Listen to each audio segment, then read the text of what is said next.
तो SC member है या एसटी मेंबर है या महिला के मामले में महिला है, उसी का अपना इंटरेस्ट मुख्य नहीं है, बल्कि उसके कंधे पर रख के बंदूक कोई और चला रहा है जो एससी एसटी नहीं है या जो महिला नहीं है। उन्हीं कानूनों के बारे में ज़्यादा ये आवाज़ उठाई जाती है, ज़्यादा ये मुद्दा उठाया जाता है, जो वास्तव में कमज़ोर वर्गों के हितों की रक्षा के लिए, उनके खिलाफ होने वाले अत्याचारों को कम करने के लिए, रोकने के लिए बनाए गए हैं। जैसे एससी एसटी के विरुद्ध अत्याचार के मामले या महिलाओं के विरुद्ध अत्याचार के मामले, धारा 498A IPC.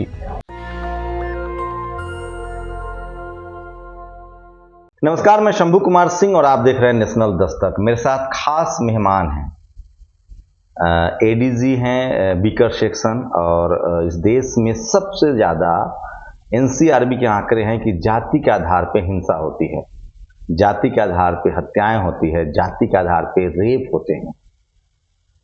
SC ST act का प्रावधान है इस देश में। एडीजी साहब से हमने रिक्वेस्ट करके समय इसीलिए लिया है कि जो लोग हैं, जो शोषित वंचित समाज के लोग हैं, वो कैसे कानूनी मदद ले जो कारगर हो, और इस तरह की जो जातीय हिंसा है उसमें क्या क्या कानूनी प्रावधान है, पीड़ित के लिए क्या क्या प्रावधान किए गए हैं, आर्थिक प्रावधान किस तरह का है, वही समझने की कोशिश करेंगे। बहुत बहुत शुक्रिया समय देने के लिए। और सबसे ज़्यादा भारत में जाति आधारित हिंसा हो रही है, मर्डर, रेप, घोड़ी चढ़ने पर, जाति सूचक, चाहे वो सरकारी ऑफिस हो या आम जनजीवन हो। तो एससी एसटी एक्ट फिर से बहाल भी हो गया है। आप एडीजी हैं बीकर सेक्शन के, तो आपसे बेहतर कौन समझेगा कि अगर किसी के साथ जातीय हिंसा होती है तो वो पहला कदम क्या उठाए? थैंक यू, जय हिंद। कानून बहुत स्पष्ट है। 89 में ये कानून बना था, फिर 26 जनवरी 2016 से इसको और कड़ा बना दिया गया। इसके जो लूप होल्स थे जिसका फ़ायदा मिलता था अभियुक्तों को, और जो एजेंसीज थी, चाहे पुलिस हो या डिफेंस लॉयर या कोर्ट, उनमें सर्टेन चीज़ें लूप होल्स पे वो उनको मदद मिल जाती थी अभियुक्तों को, तो उनको भी, गैप को भी कवर किया गया। और जो ऑफेंसेस थे उनकी संख्या लगभग दोगुनी हो गई। और इसके साथ ही एक सेक्शन 325A, सेक्शन 3 का सबसेक्शन 2 और उसकी clause 5A, Roman lower case A 5A, उसमें एक शेड्यूल अटैच की गई है जिसमें इंडियन पेनल कोड के बहुत सारे अपराध जो उसमें आते हैं, और अगर जिस व्यक्ति ने किया है, गैर एससी एसटी है और उसको जान रहा है कि ये व्यक्ति है एससी एसटी, वो करता है, तो अपने आप ये सेक्शन अट्रैक्ट हो जाता है।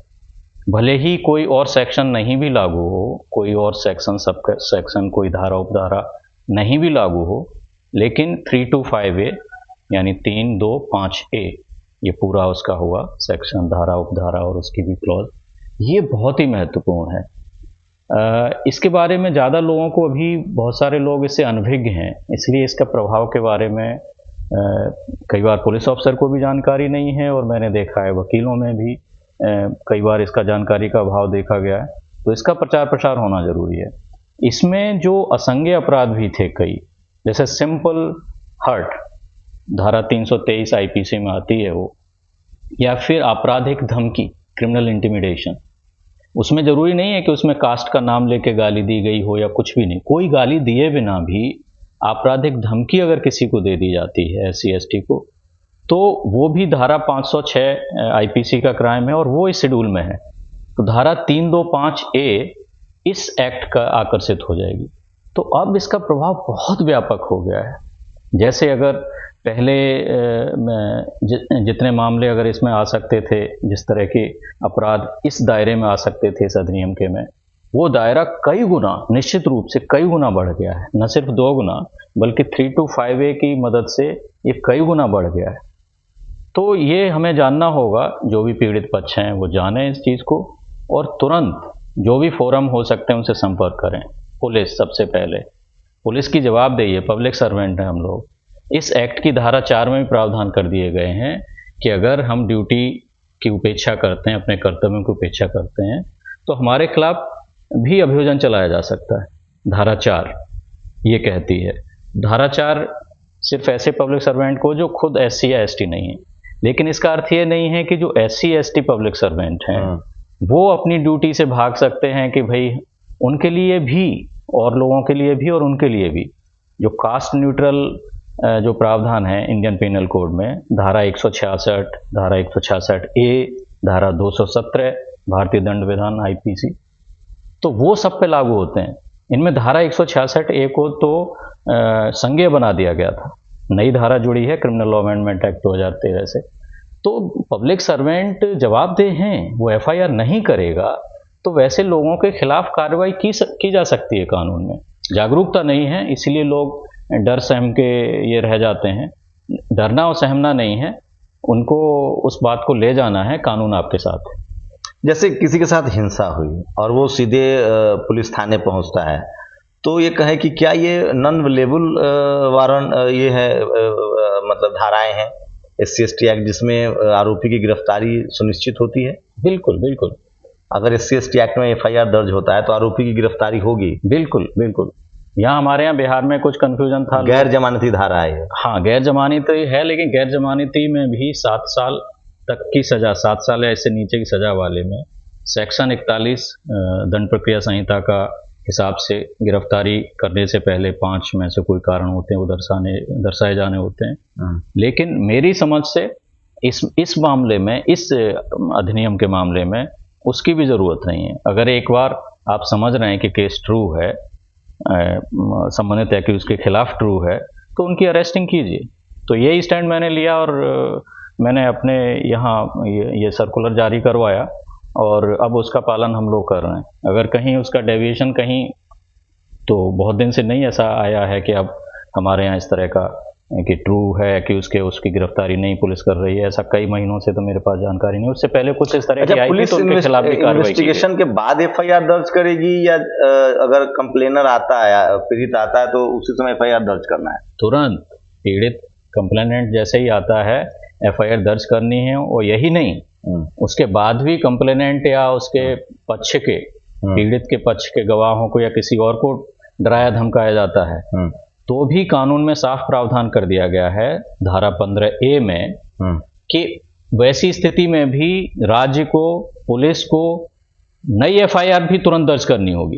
धमका रहा है और ये कर रहा है तो इतना आसान नहीं है। कानून का हम लोग ठीक से इस्तेमाल नहीं कर रहे हैं, वो लोग जान भी नहीं रहे हैं पीड़ित पक्ष, और हमारे अधिकारी भी उसको कुछ जानकारी के अभाव में और कुछ लापरवाही, उपेक्षा, तो इसमें फिर हमारी जिम्मेवारी है, राज्य की जिम्मेवारी डाली गई है। जो अध्याय 4A है उसका सेक्शन 15A है, तो उसमें राज्य की जिम्मेवारी है उनकी सुरक्षा सुनिश्चित कराना कि उनको डराया धमकाया नहीं जा सके। अच्छा, मान लीजिए कोई शिक्षित आदमी नहीं है तो उसको लिख के देना है कंप्लेन, या वो अपनी बात कहेगा और पुलिस अधिकारी लिखेंगे उस बात को? मौखिक क्या लिखित, कुछ भी। ये सिर्फ इसी कानून के बारे में नहीं, और भी कानूनों के बारे में है। जब किसी संज्ञेय अपराध की जानकारी मौखिक या लिखित रूप से दे दी गई पुलिस को, जिम्मेवार लोगों को, तो उनकी जिम्मेवारी FIR करना। ये रिकॉर्ड करने का प्रावधान आया है कि मान लीजिए कोई लिखित नहीं दे सकता है तो ऑडियो रिकॉर्ड किया जाए उसकी? इसकी सारी प्रोसीडिंग को वीडियोग्राफी करने का कानून में ही प्रावधान कर दिया गया है। वीडियोग्राफी? बिल्कुल। अच्छा सर, एक मुआवजे का भी प्रावधान है, वो SC ST एक्ट में किस किस तरह के क्राइम में मुआवजे का प्रावधान है? इसके सभी एट्रोसिटी के सभी मामले, एट्रोसिटी मतलब इस एक्ट में धारा 3 में जो भी ऑफेंस बनाए गए हैं उसको एट्रोसिटी कहा गया है, उसको अत्याचार कहा गया है। जो इस अधिनियम की धारा 3 में जो भी जाति आधारित अत्याचार मामले आते हैं उसकी परिभाषा में ही है कि धारा 3 में जो अपराध बनाए गए हैं वो सब अत्याचार है। तो धारा 3 में जो भी अपराध हैं जिसकी वजह से एक्ट उसमें आता है पिक्चर में किसी अपराध के मामले में, तो उसके साथ ही सभी को मुआवजे का प्रावधान है। अब उसमें मुआवजे कुछ गंभीर, बहुत गंभीर हैं, कुछ मामले जैसे बलात्कार है या हत्या है, तो उसमें अधिकतम मुआवजा है, और बाकी जो दूसरे मामले हैं उनमें कम है, लेकिन मुआवजा सभी में है। SC ST एक्ट अगर लग रहा है तो मुआवजा मिलेगा ही, बिल्कुल।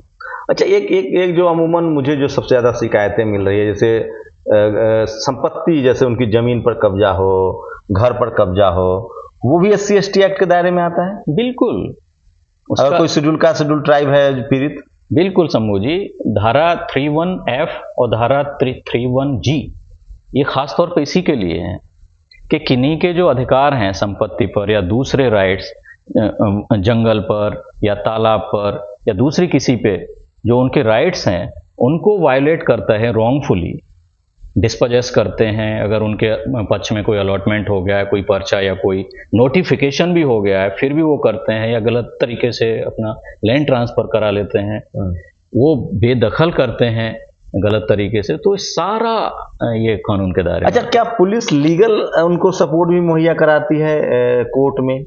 वकील या सरकारी वकील का जो प्रावधान है, या पुलिस अपने तरफ से भी, जो पुलिस के भी अपने वकील होते हैं, हर पुलिस विभाग के अपने लीगल असिस्टेंस भी होता है, तो क्या SC/ST एक्ट में इस तरह भी कोई प्रावधान है? SC/ST एट्रोसिटीज एक्ट की सुनवाई के लिए स्पेशल जज का प्रावधान किया गया है और वो एक्सक्लूसिव कर दिए गए हैं।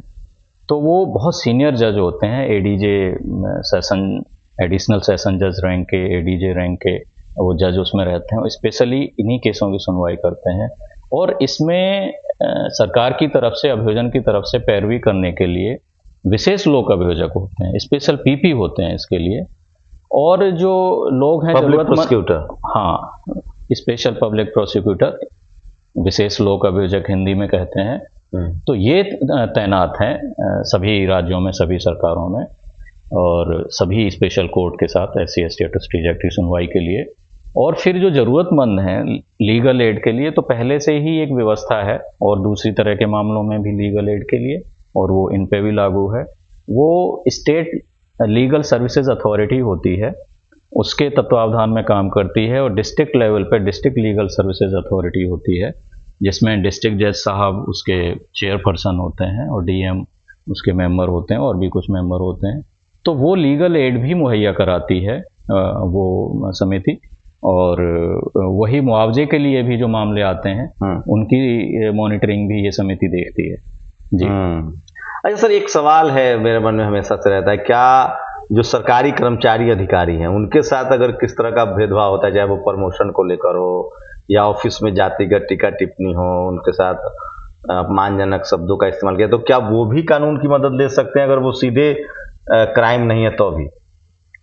बिल्कुल बिल्कुल, ये एक्ट इतना व्यापक बन गया, खासतौर पे 26 जनवरी 2016 से जो प्रभावी हुआ है संशोधन, तो उसके बाद में इसमें मुख्य बात है कि जो भी पीड़ित है या पीड़ित पक्ष के लिए काम करने वाले बहुत सारे NGOs भी हैं या सोशल एक्टिविस्ट भी हैं, उनको ये कानून बार बार पढ़ना होगा, पढ़ना चाहिए। मैं कहता हूँ इंटरनेट पे भी उपलब्ध है, अंग्रेजी हिंदी दोनों में, इसको पढ़ना चाहिए और समझना चाहिए।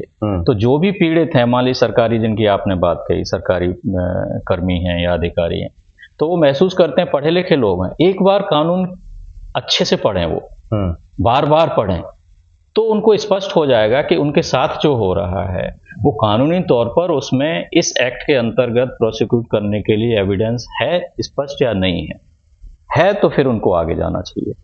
अच्छा, ये एक धारणा, SC/ST एक्ट, अगर SC schedule caste schedule tribe का आपस में अगर मतभेद हो या लड़ाई हो तो उसमें SC/ST एक्ट तो काम नहीं करता है। बिल्कुल, उसमें नहीं, लेकिन कहीं कोई ऐसा क्राइम हुआ है जिसमें नॉन SC/ST भी लोग हैं, उसके साथ वो भी हैं, तो उसमें वो एक्ट लग जाएगा, FIR हो जाएगी, और जो नॉन SC/ST हैं उनके खिलाफ वो प्रोसिक्यूशन उस एक्ट के तहत हो जाएगा।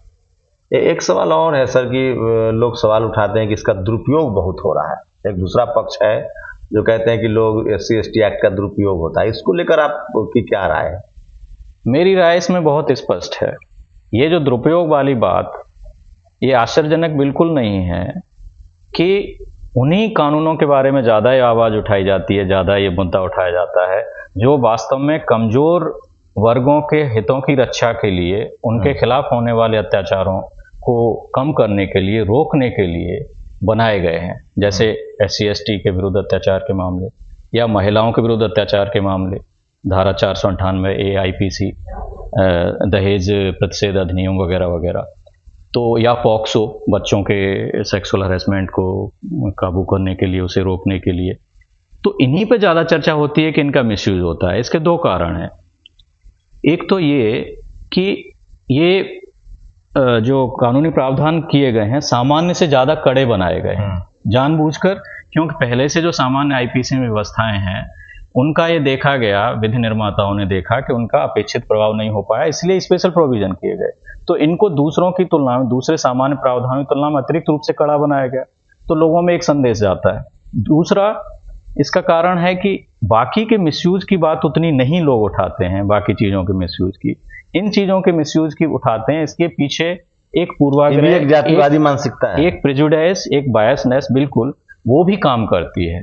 तीसरा एक और महत्वपूर्ण बिंदु मैं आपको याद दिलाना चाहूंगा कि जो कमजोर वर्गों के हितों की रक्षा के लिए जो कानून बनाए गए हैं उनका जो दुरुपयोग भी होता है, दुरुपयोग के मामले बेशक आते हैं, दुरुपयोग होता है, लेकिन मैं फिर कह देना चाहूंगा कि इनके अलावा भी कानून, उनका भी दुरुपयोग होता है। लेकिन इनके दुरुपयोग के साथ एक चीज, एक फैक्टर ये भी जुड़ा हुआ है कि अक्सर अच्छी खासी संख्या में, कहीं ऐसी स्टडी अलग से नहीं की गई है, लेकिन जो ऑब्जर्वेशन मेरा मैं काम करने के सिलसिले में आया है, तो कम से कम बराबर की संख्या में ऐसे मामले जरूर हैं जिनको दबा दिया जाता है, जिनमें ये दुरुपयोग के पीछे दूसरे जो एससी मेंबर है या एसटी मेंबर है या महिला के मामले में महिला है, उसी का अपना इंटरेस्ट मुख्य नहीं है, बल्कि उसके कंधे पर रख के बंदूक कोई और चला रहा है। जो एससी एसटी नहीं है या जो महिला नहीं है, वो अपने हितों का, अपनी दुश्मनी साध रहा है, कानून को लाठी, छुरी और बंदूक और तोप के रूप में इस्तेमाल करके अपने दुश्मन को नाजायज तरीके से ध्वस्त करना चाह रहा है। इस फैक्टर को लोग भूल जाते हैं और इसके पीछे की असली फिलॉसफी, आखिर ऐसा क्यों होता है, ऐसा करने में लोग क्यों सफल होते हैं, ऐसा क्यों सोचते हैं, इसके बारे में कोई सार्थक बहस नहीं होती है। मेरा मानना है, मेरा दावा है कि इसके पीछे दरअसल हमारा जस्टिस डिलीवरी सिस्टम की जो इनहेरेंट वीकनेस है, हमारे देश की न्यायिक प्रणाली की जो एक कमजोरी है, उसका नाजायज फायदा लोग उठाते हैं। टाइम फ्रेम भी है एससी एक्ट में सजा, कानून का एब्यूज करने का कोई टाइम फ्रेम? 60 दिन के भीतर हमें चार्जशीट कर देना है एससी एक्ट में। बिल्कुल, अगर 60 दिन से ज्यादा डिले होता है तो हमें पुलिस ऑफिसर्स को, कोर्ट को बताना होगा कि क्यों डिले है। अच्छा सर, ये जो एससी एसटी के लिए एक अलग से थाने का भी प्रावधान है, जहां मान लिया थाना है वहां तो वो एससी एसटी थाने में जाएं, नहीं तो वो जनरल किसी भी थाने में जाके वहां के जो अधिकारी हैं उनको सूचित कर सकते हैं, वहां कार्रवाई नहीं तो सीधे एसपी से मिल सकते हैं। मतलब कैसे प्रोसेस कैसे करें? थाना, अगर थाना में मान लिया उनके साथ जातिवाद हो रहा है, मान लो वहां नहीं दर्ज हुआ, तो फिर वो क्या करें? हमारे यहाँ बिहार में हर जिले में एससी एसटी थाना स्वतंत्र रूप से है। हर जिला में एक? बिल्कुल, हर जिले में एक थाना। जैसे हर जिले में, हाँ, डिस्ट्रिक्ट टाउन में या किसी जिले में, वहाँ डिस्ट्रिक्ट टाउन में वैसी पर्याप्त इंफ्रास्ट्रक्चर नहीं मिला तो जिला मुख्यालय से दूर भी है, एक आध जिले ऐसे भी हैं, लेकिन है हर जिले में। हर जिले में है। और ऐसी महिला थाना भी हर जिले में है। लेकिन लोगों में गलतफहमी है, हमारे पुलिस अधिकारी भी इस तरह की चीज करते हैं, तो जब मेरे संज्ञान में बात आती है, हम लोगों के संज्ञान में आती है, तो हम उसको डिस्करेज करते हैं कि गलत है। उनका कोई भी थाना जो स्थानीय, जिसका टेरिटोरियल जुरिडिक्शन बनता है कि ये गांव, इतना क्षेत्र इस थाना का जिम्मेवारी है, तो वो इस जिम्मेवारी से नहीं भाग सकता। वहां कोई एससी एसटी जाता है या कोई महिला जाती है, तो वो ये नहीं कह सकता कि एससी एसटी थाने में जाओ या महिला थाने में जाओ। अगर ऐसा कोई पुलिस अधिकारी कहता है या कहती है तो वो कानूनन गलत है, वो एकदम गलत है। जहां पहुंच गए पहले, उसकी जिम्मेवारी बनती है कि वो मुकदमा दर्ज करे। क्या है सर पनिशमेंट रेट, क्या है एससी एक्ट में अगर बिहार की बात करें तो? पनिशमेंट रेट इसी एक्ट में नहीं, और भी कन्विक्शन रेट बहुत अच्छी नहीं है, उसका एक बहुत ज़्यादा उस पर लोग विमर्श करते हैं कि क्या कारण है, तो इस पे अभी इस मुद्दे पे बहुत ज़्यादा बात नहीं की जा सकती। ये मोटे तौर पे कह सकते हैं कि संतोषजनक नहीं है और इसमें बहुत ज़्यादा काम करने की हम लोगों को ज़रूरत है। एक आखिरी सवाल सर, कि जो लोग इस इंटरव्यू को देख रहे हैं, तो जो एससी एसटी एक्ट में जो पीड़ित हैं और जो आरोपी हैं, उनके लिए कोई मैसेज आपकी तरफ से, क्योंकि आप एडीजी हैं बिहार के वीकर सेक्शन?